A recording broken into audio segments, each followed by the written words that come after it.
Hi ಎಲ್ಲರಿಗೂ ನಮಸ್ಕಾರ. ಸೌಭಾಗ್ಯ ಕಿಚನ್ಗೆ ಸ್ವಾಗತ. ಇವತ್ತು ನಾನು ಸಿಂಪಲ್ ಆಗಿರುವಂತಹ ಮಜ್ಜಿಗೆ ಸಾರನ್ನ ಮಾಡ್ತಾಯಿದ್ದೀನಿ.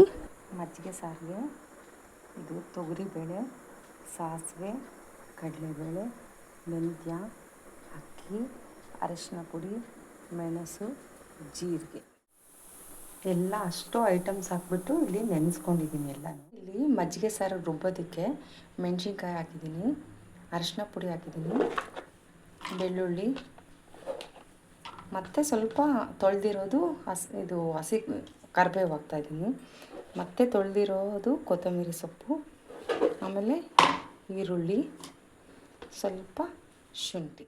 ನಾನು ರುಬ್ಬೋದಕ್ಕೆ ಆಗಲೇ ನಾನು ಎಷ್ಟೊಂದು ಸಾಮಗ್ರಿಗಳನ್ನ ನಾನು ತೋರಿಸಿದ್ನಲ್ಲ ನಿಮಗೆ, ಅದನ್ನೆಲ್ಲ ನೆನೆಸಿದ್ದೀನಿ.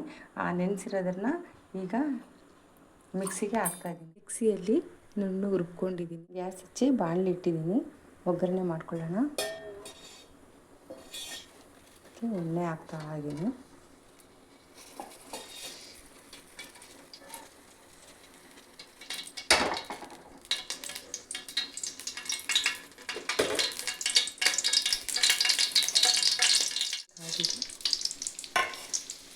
ಸಾಸಿವೆ ಜೀರಿಗೆ ಹಾಕ್ಬಿಟ್ಟು ಒಗ್ಗರಣೆ ಮಾಡ್ಕೊತಾ ಇದ್ದೀನಿ. ಹಾಗೆ ಈರುಳ್ಳಿ,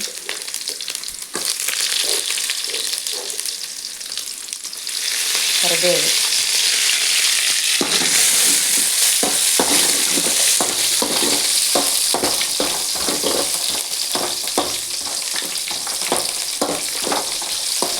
ಹಾಗೆ ಮೆಣಸಿನ್ಕಾಯಿ ಹಾಕ್ತಾಯಿದ್ದೀನಿ. ಎಲ್ಲ ಮೆಣಸಿನ್ಕಾಯಿ ನಾವು ರುಬ್ಬಿರೋಂತಹ ಖಾರನ ಇದರಲ್ಲಿ ಹಾಕೋಣ ಒಗ್ಗರಣೆಯಲ್ಲಿ. ಇದು ಸ್ವಲ್ಪ ಚೆನ್ನಾಗಿ ಮರಳಬೇಕು, ಏಕೆಂದರೆ ನಾನೆಲ್ಲ ರುಬ್ಬೋದಕ್ಕೆ ಹಸಿ ಐಟಮ್ಸೇ ಹಾಕಿದ್ನಲ್ವ, ಹಂಗಾಗಿ ಸ್ವಲ್ಪ ಚೆನ್ನಾಗಿ ಮರಳಬೇಕಿದೆ. ಈಗ ಇದು ಚೆನ್ನಾಗಿ ಕುದೀತಾ ಇದೆ, ಹಸಿ ವಾಸನೆ ಎಲ್ಲ ಹೋಗಿದೆ. ಅದಕ್ಕೆ ಇವಾಗ ಮಜ್ಜಿಗೆ ಹಾಕ್ತಾಯಿದ್ದೀನಿ. ರುಚಿಗೆ ತಕ್ಕಷ್ಟು ಉಪ್ಪು ಹಾಕ್ಬಿಟ್ಟು ಒಂದು ಸ್ವಲ್ಪ ಮಳಿಸ್ಬಿಟ್ರೆ ಮುಗೀತು, ಮಜ್ಜಿಗೆ ಸಾರು ರೆಡಿ. ಮಜ್ಜಿಗೆ ಸಾರು ನೋಡಿ ಎಷ್ಟು ಚೆನ್ನಾಗಿದೆ. ಲೈಕ್ ಮಾಡಿ, ಸಬ್ಸ್ಕ್ರೈಬ್ ಆಗಿ. ಮತ್ತೊಂದು ವಿಡಿಯೋದಲ್ಲಿ ಸಿಗೋಣ. ಬಾಯ್.